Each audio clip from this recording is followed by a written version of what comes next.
So welcome everyone. Thank you very much for being here. My name is Julie Bonzon. I'm the Director of Photography here at Messens London, joining from the gallery space on Cork Street. I'm very happy to welcome you all here and introduce Jeffrey Milstein for those of you who don't know him already. Jeffrey Milstein is a photographer, architect, and a pilot. He received a degree in architecture and practiced as an architect before turning to photography in 2000. He earned his pilot license at 17, and his passion for flight led him to his well-known typology of aircraft photographed from below while landing. And in recent years, Milstein has reversed the direction of his camera, creating award-winning images of man-made landscapes taken from above and creating a completely new perspective on the world. And he recently published the book Paris from the Air. And Paris, as you know, is one of the most photographed cities in the world, but his pictures really create a completely different understanding and view of the city. And this is what Jeffrey is going to talk about today. I think the presentation will take about 30 minutes and there will be time at the end to ask any questions you may have. So you have a chat section, so please feel free to write your question and I will read them out loud at the end and Jeffrey could answer. So I think we're good to get started. Jeffrey, if you'd like to share your screen and get started, Yes. Wonderful. Okay. So,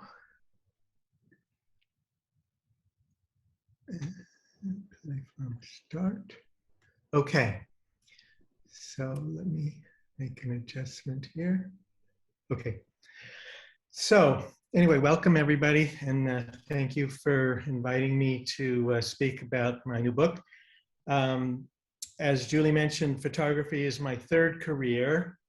I began, although art was always my interest and aviation, I began photography full-time in 2000.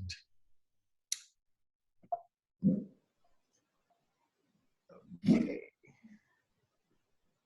So this is a shot I actually took about 60 years ago when I got my pilot's license at 17. And I flew over Los Angeles in a Cessna 150 taking aerial pictures with an 8mm movie camera. So you could say I've been doing this for 60 years with a break in between. It's actually very interesting. This morning, the New York Times had an article about cities going back to removing large highways that split the cities in different ways. And it was illustrated with aerial photographs, more straight down, what they call vertical photographs, aerial photographs, but very similar to this old images to show what happened to the cities. So as Julie mentioned, I had some prior careers. I did architecture and graphic design. And then when I started photography in 2000, I took my interest in airplanes to the airport, and I photographed a series of jet aircraft landing and made them as kind of perfect portraits. And in 2007, Abrams did a book of the work. And then I got a year-long show at the Smithsonian Air and Space Museum in Washington, DC.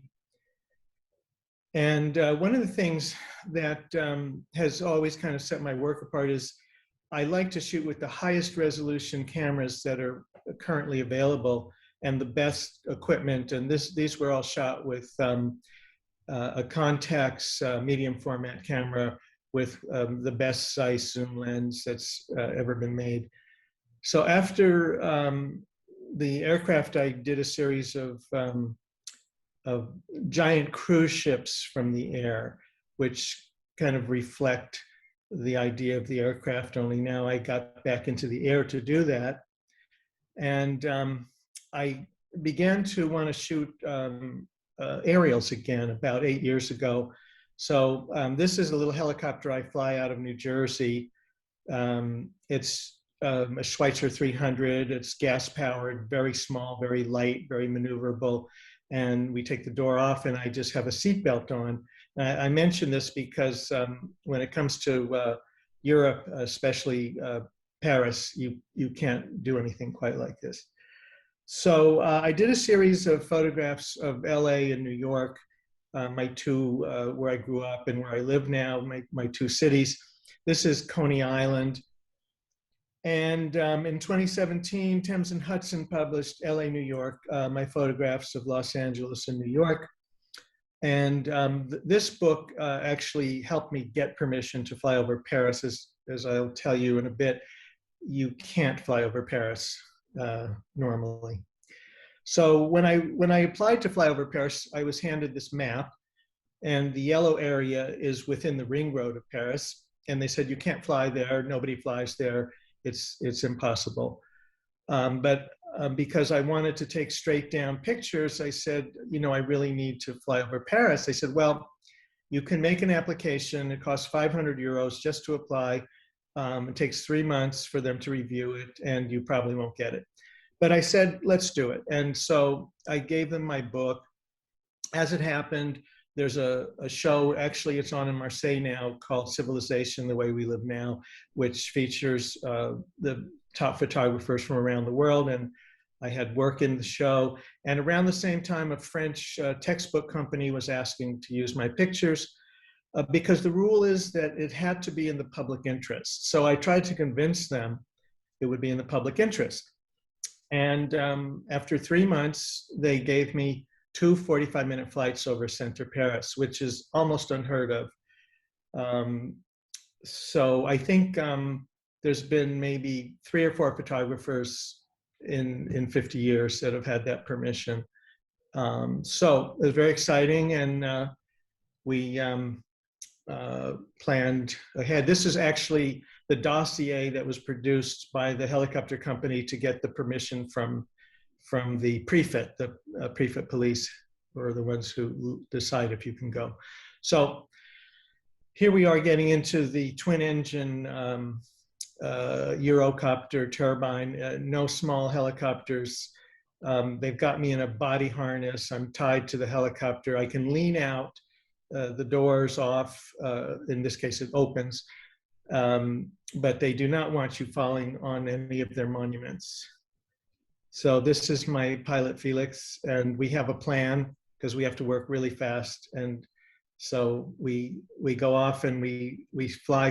Here's a real quick sense of the wind coming in out the door. This is just with my phone. You can see I'm in the back and Felix is in the front. So we start at La Défense, and we're not in the ring area yet, so this doesn't count against my time. And La Défense is the new commercial area with tall buildings 2.5 miles west of Paris. And they built a new arch, they call it the Grand Arch, and it's also on the axis that Haussmann created in Paris, which runs from the Louvre to the Champs-Élysées to the Arc de Triomphe. Excuse my French, I don't speak French, so I will do the best I can. So we start down that axis is how we enter Paris. And the first stop is the Arc de Triomphe, where you can see 12 wide avenues meeting at the center as part of Haussmann's plan, a redo of Paris. I like to do these straight down. This is kind of my signature style. Now it's become very popular. You'll see it very often with drones. When I started doing this, there were no drones, but it's now become something you see quite often. I also like to have these 3/4 views or isometric views because they explain things you can't tell from straight down. Straight down, you get kind of a beautiful artistic view, but here also you can see things, how they're working. And one of the advantages of shooting with a 150 megapixel camera is I can zoom in later and crop the image and still have incredible detail. You can see the people on roof of the Arc de Triomphe, and still it's all very highly detailed. So then flying a little bit now to the Place Victor Hugo, which is a little southwest, and this is where Victor Hugo lived.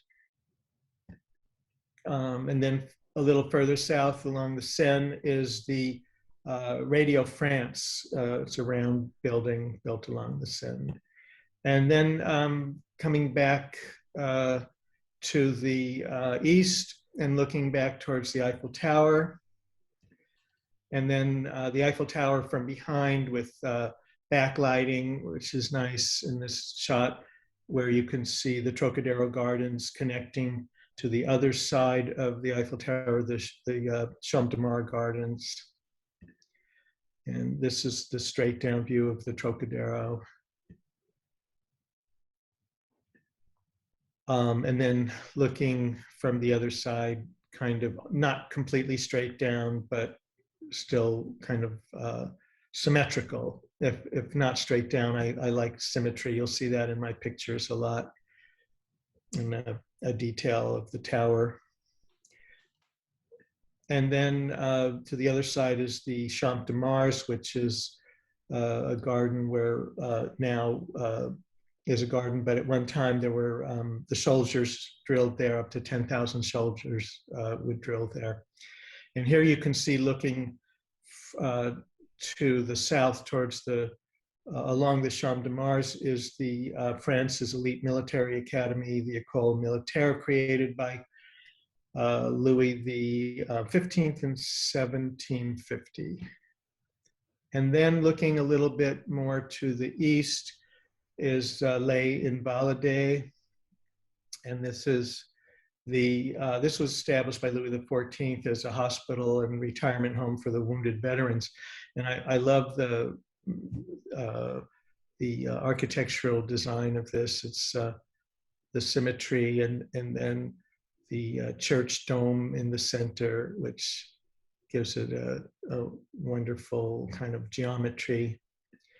And the dome in the center was modeled after St. Peter's in Rome, and until the Eiffel Tower, it was the tallest structure in Paris for 100 years.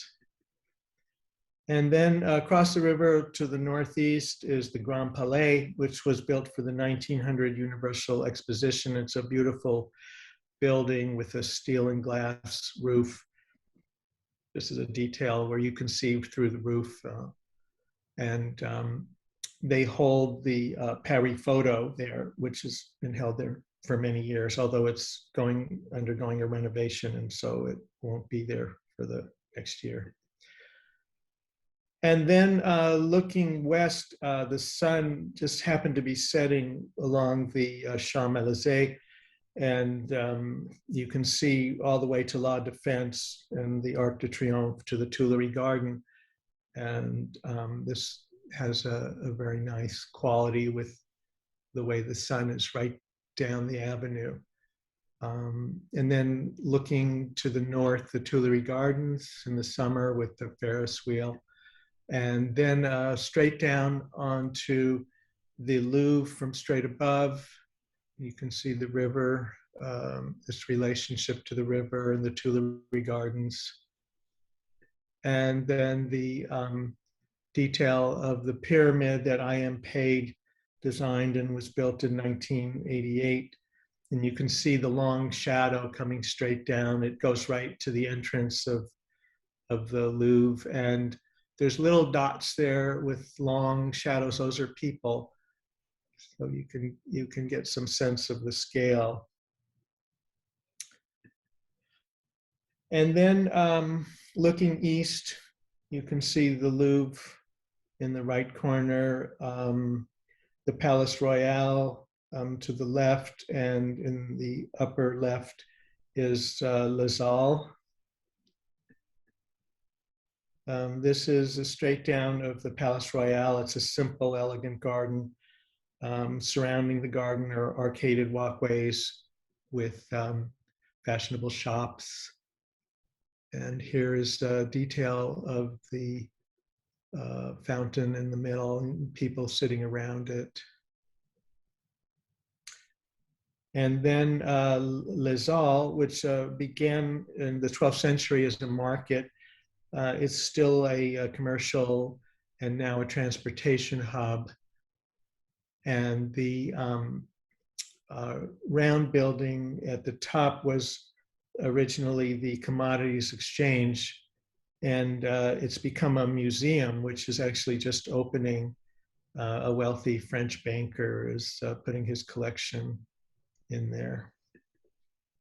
And then looking back in the hazy sun, you kind of see the colors that Haussmann chose for the city. He decreed that the city would have not tall buildings, but I think 6 to 8 story buildings, and they would be the same cream color stone. So that's one of the things that makes Paris so unique. And then here they allowed the Pompidou to be different, and it's interesting because it fits in the city and it works. It's in a way it makes the rest of the city more what it is by being the opposite. So the Pompidou was the first modern art museum in France, and the style in the 60s and 70s was often to expose mechanical and structure systems and paint them bright colors as a way of expressing the building and how the building works. So the architects Renzo Piano and Richard Rogers won a competition for this. There were 680 architects. And at the time, I was working with a firm in New York, and they entered the competition. I think we had a pretty good design, but we didn't win. So going a little bit more to the east is the Place de Vaux, which is an important square in Paris. In 1612, Henry IV made it the first elegant square in Paris, and he decreed that all buildings around the square have identical facades. So that gave it kind of a nice symmetrical shape, and it's kind of a lovely square. Looking again to the east, I'm sorry, looking east, the Place de Bastille, and looking over Place de Vaux, and you can see the Saint Martin Canal, where there's some boats along it. And then turning south, going over the Marais, which still keeps some of the sense of the older part of Paris from medieval times. One of the things you can see from here that you can't see from the ground is all the courtyards, all the interesting things going on behind the walls of the buildings. So, and then continuing south from the Marais towards the Ile Saint-Louis, and this is one of the 2 natural islands in the river. This is the Ile Saint-Louis. And continuing south, well, no, this is a detail of the Ile Saint-Louis.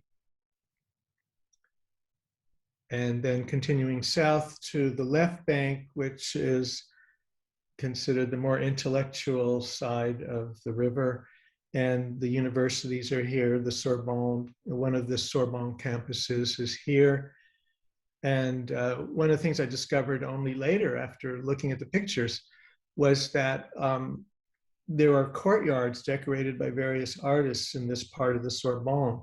This has Calder, Harper, and Vasarely. And we had to actually get permission from the French artist rights group to put this in the book. They have a very strong protection of their artists.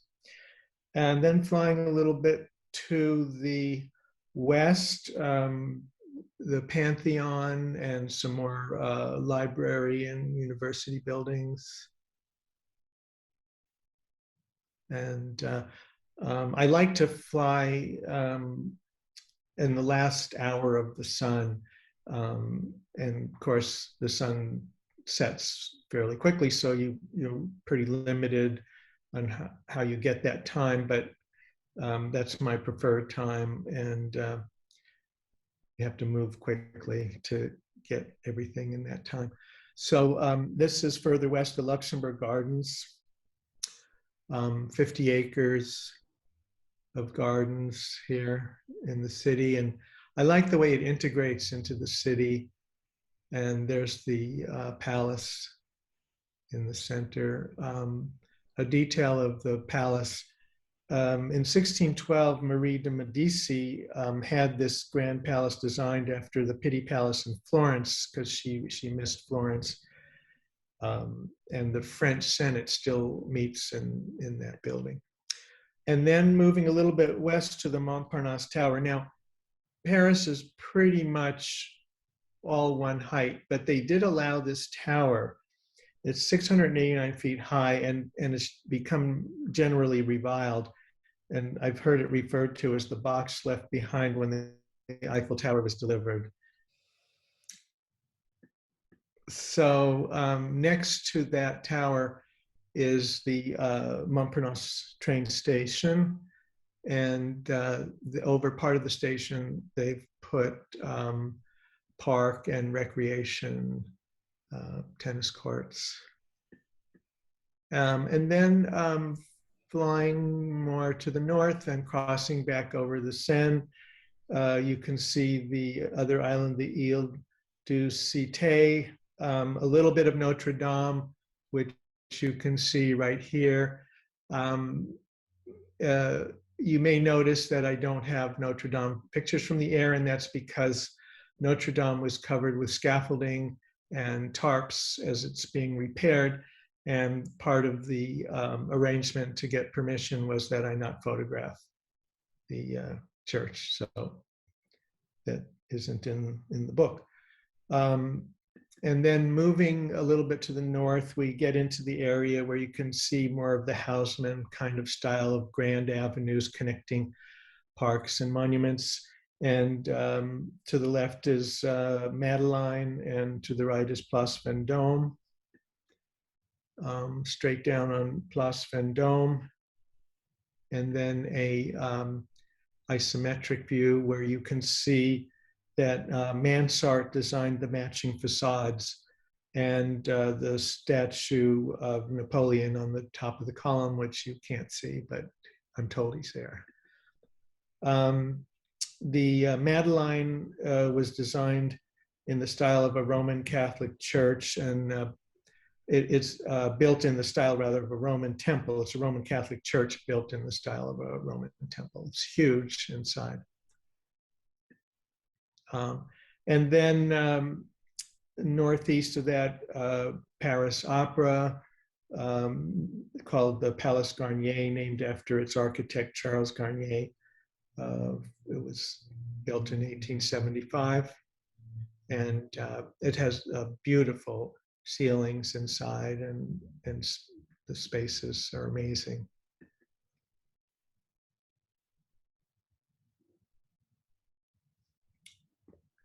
And then flying a little bit to the northeast is the fancy part of Paris called Chalot, wealthy district with exclusive hotels and consulates.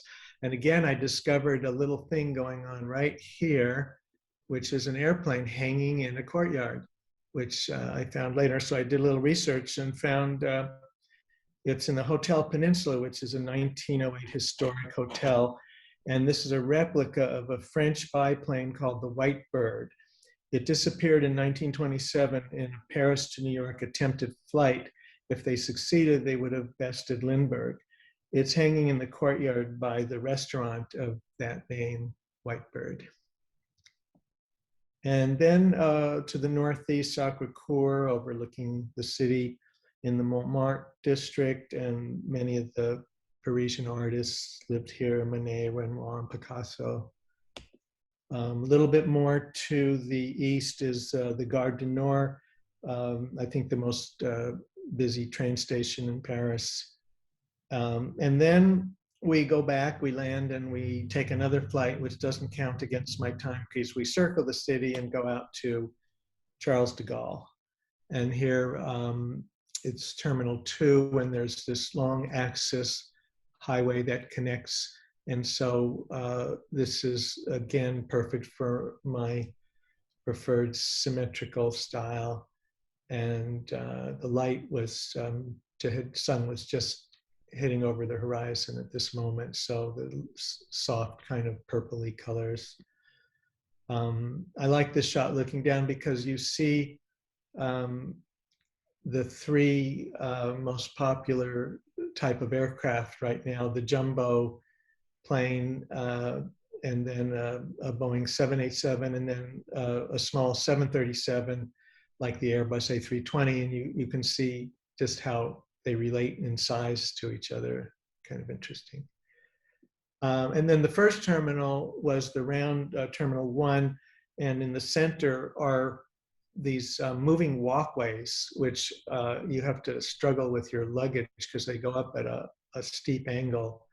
Anyone who's done it knows what I'm talking about. And then we go on another flight actually to Versailles. And this, again, I had to get permission to go over. You could fly around it. And this actually was on a first flight when I didn't have permission. And it's actually quite a beautiful picture though, because the light was perfect and we were flying around. So this is the King's Garden. And then the orangery is over here. The palace is here, and the gardens stretch out here, and then this is the town of Versailles around it. One of the first aerial pictures ever taken was from a balloon tethered here at Versailles, and it's actually a picture not too different from this, an old black and white picture, so that's kind of interesting. So there's 2,000 acres of gardens at Versailles. And you can see here the design that André Lenotre did for Louis XIV. And again, one of the things you can't see from the ground is the face that appears in the garden, which I'm sure as it was being designed, he was smiling that he was putting that in there. And this is the orangery, where Louis XIV kept his orange and lemon trees planted in big wooden boxes, and they would go inside in the winter so he could have fruit year round. The King's Garden, which today is still working and similar to when it was designed.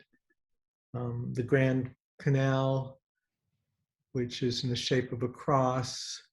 And here you can see over the center, there's some rowing boats, if you can make them out.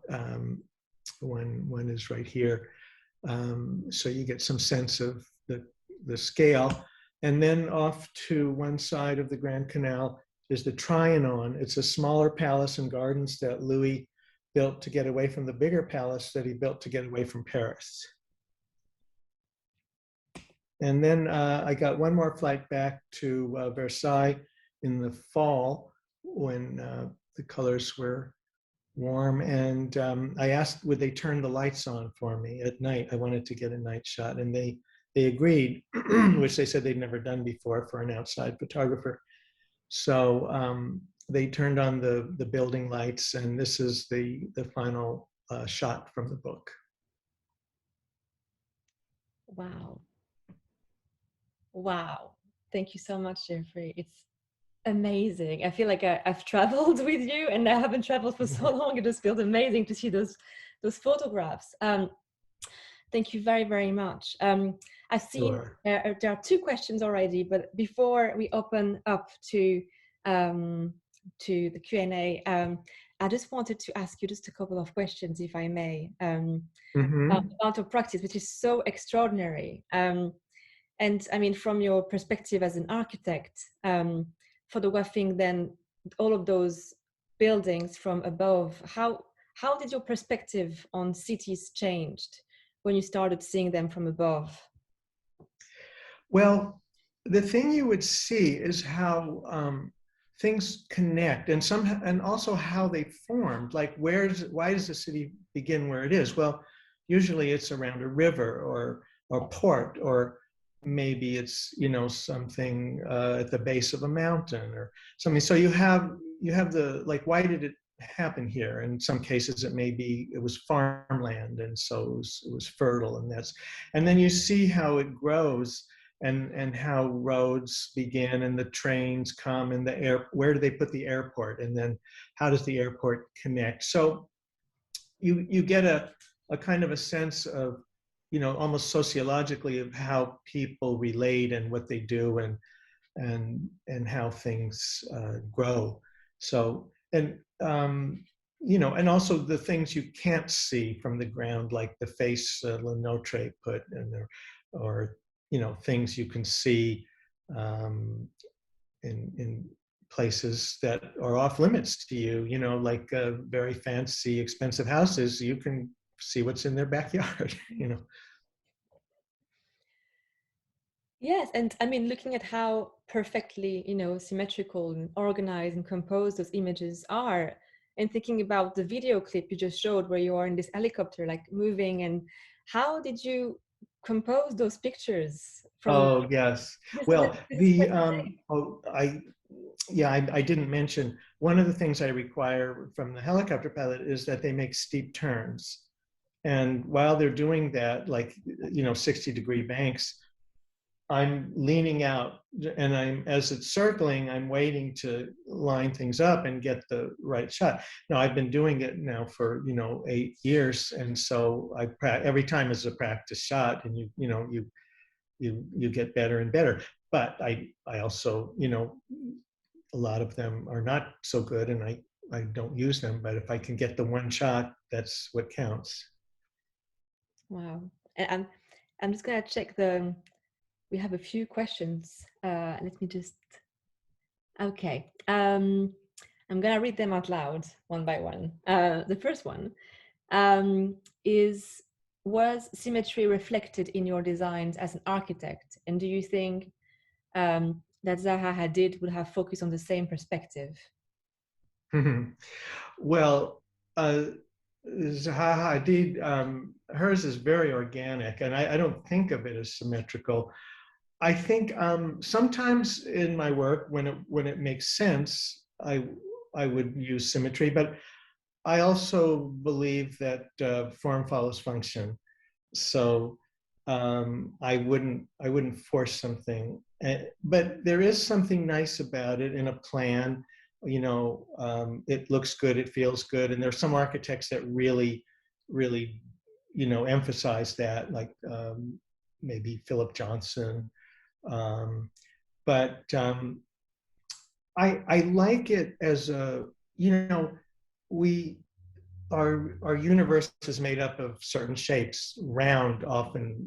All of the celestial planets and things are all round, and so I like that shape. I like to incorporate it. We're symmetrical ourselves in a vertical sense, and so are most creatures. And so symmetry shows up all the time in nature, and I like that. And but it's not always, and it's more of like I like the classical kind of things of cropping and balance and all of those things that the classicists used. Thank you. Question number 2 is, could you choose the days and times of your twice, 45-minute flight according to expected weather, for example? Yes, we did actually spend many days sitting around waiting for the weather to clear. There was a lot of afternoon rain showers, and so we were given a month within which both flights had to occur. And I actually had to go home because I had something to do and had to fly back. So I had 2 trips to Paris within that month to accomplish the flights. And the other one is, what is the most beautiful city you have photographed from the air, and which was the most surprising? Well, Paris is the most beautiful. Most surprising. Um, hmm. I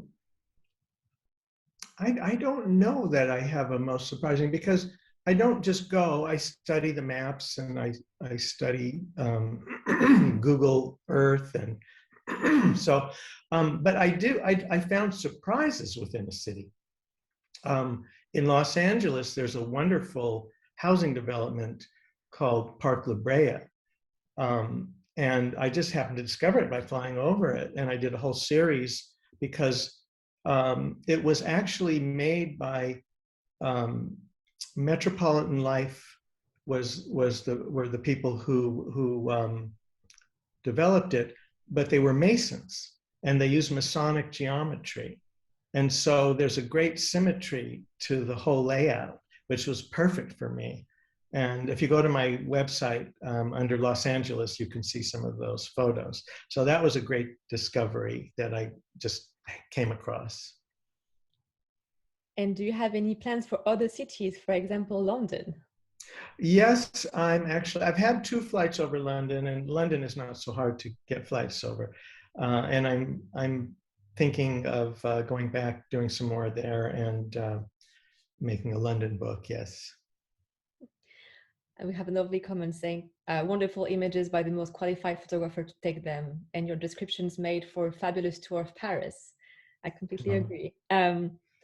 And someone is wondering how far above the ground these shots were taken from. Yes, we were limited to 1,000 to 1,500 feet. So mostly they were around, I would say 11 or 1,200. When we went over the Eiffel Tower, we went up to our limit of 1,500. And what contemporary city would you like to go to? What was that? What contemporary city would you like to photograph next time? Do you have any, except London, do you have other cities? Well, I love Italy, and I would love to go do some of Italy, the hill towns. Of course, Rome is amazing. I think that would be my next choice. And I have a couple of more questions myself regarding because the book, I mean, it looks fantastic, and the prints, I guess, are quite big, right? To get yes, well, that's my goal is large prints, which you can walk up to and really see, you know, all of the detail. And that's the beauty of shooting with a 150 megapixel camera. So yeah, I make prints, you know, 70, 80 inches wide. I see. And I wonder, do you still photograph from the ground as well? Do you, for instance, during Paris, would you also photographing from the street, or do you have a completely different understanding of what a city is, and it's a very different approach, or are they kind of, do they complement each other? You know, I have shots. When I was in Paris, I did some interiors of the same buildings, like shooting up into the ceilings of some of the things. And I debated about adding some of those to the book, but I didn't have enough. I would have needed more, and then COVID hit, and so there was no chance at that. So, I mean, I do like ground photography. As you know, I have the whole Cuba series, and I actually have some thoughts of putting together another Cuba book. And I was just also wondering about the potential dangers that might occur by taking those photographs from a helicopter without windows. You know, for me, I don't think about it. I just I get into a zone when I'm working, and I'm just working, and I don't think about it at all. I mean, it's a machine, and they go down every so often, so you know, you have that. But in everything we do, there's always that chance, and so I don't think about it. As long as I was a little concerned because the French people literally tied a knot with the rope to keep me in. I was like, I hope he tied a good knot. Yeah. I was also there are 2 more questions that people ask, but I just wanted to ask you about the choice of color photographs. And I was wondering, I mean, of course, there's the choice of lighting, the choice of text, you know, it will give a complete different understanding of the city depending on the light and the weather condition. And I wonder if photographing in black and white was something that you had wanted to try or had in mind as well. I've just always loved color, and I I've done a little black and white, and I know there's a quality to black and white which is great. It's different, and I like it a lot. But in the end, I always choose color because I like color. Mm, thank you so much. And there's someone asking about Haussmann. Could you explain who he was, please? Oh, okay.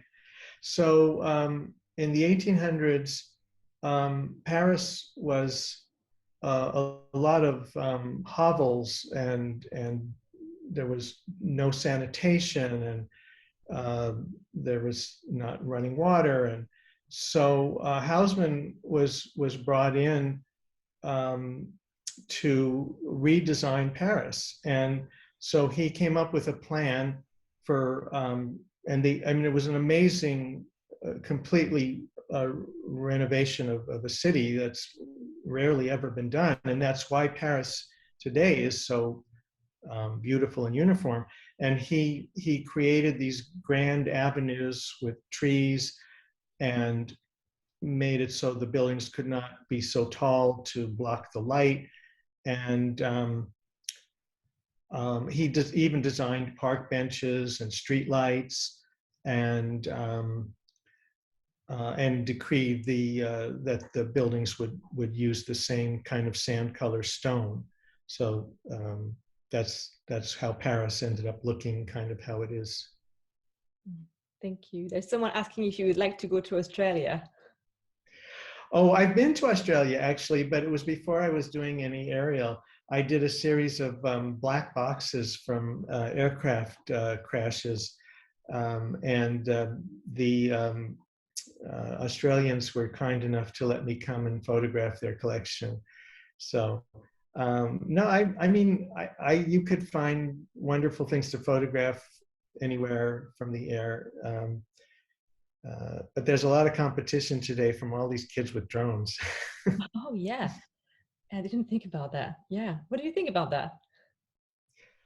Well, I mean, I think it's great. I mean, a lot of them, get in touch with me actually, and say, oh, I saw your work and I really love it, and now I'm doing this, and and there's some very good ones out there, but um,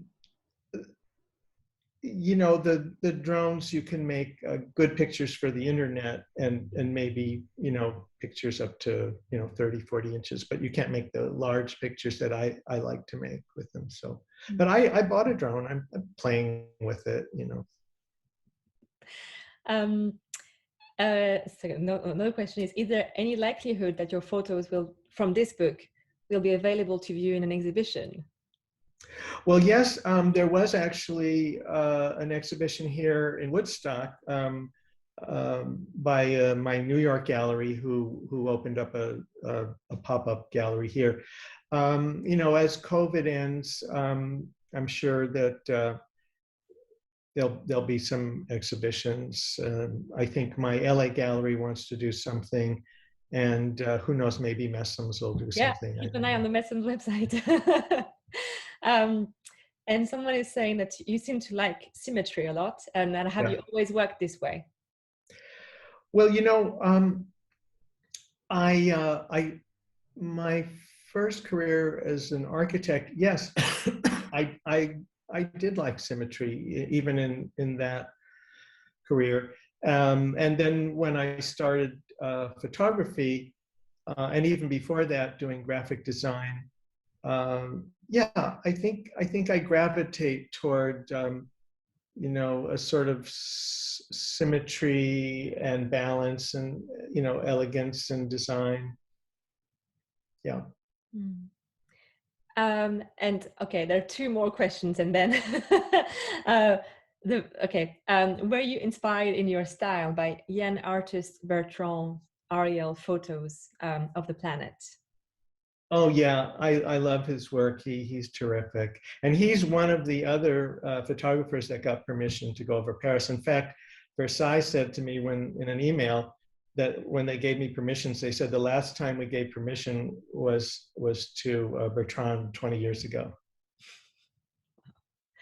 And interesting question, were your photos censored by the French authorities? No, no, they didn't ask to see anything. Okay, yeah. It's fantastic. Oh, one more question is, do you use filters for your photographs?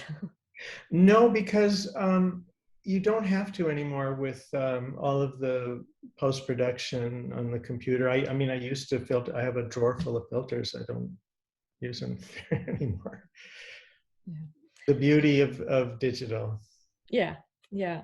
And thank you so much again. It's just really, really interesting to hear you speak about the whole project and your journey as a photographer. And it was just so exciting to visit Paris and see it again from a completely different perspective. I really enjoyed it. And if people are interested in buying a copy of the book, a few copies should be available in the UK-based bookstores. I don't have the name yet, so if people are interested in purchasing a book, feel free to email Messens directly, and we could point you to the right direction. You know, I don't know if this would work, but the American Amazon has them in stock. So I don't know if you could go to the US site and order from there. Yeah, you could try. I don't know. we could try. Yeah, yeah. But thank you very, very much. It was lovely to be with you and be with all of you on a Wednesday night, sunny in the UK. I really appreciate. And thank you. I'm gonna upload Jeffrey. Thank you so much. Okay, thank you. My pleasure.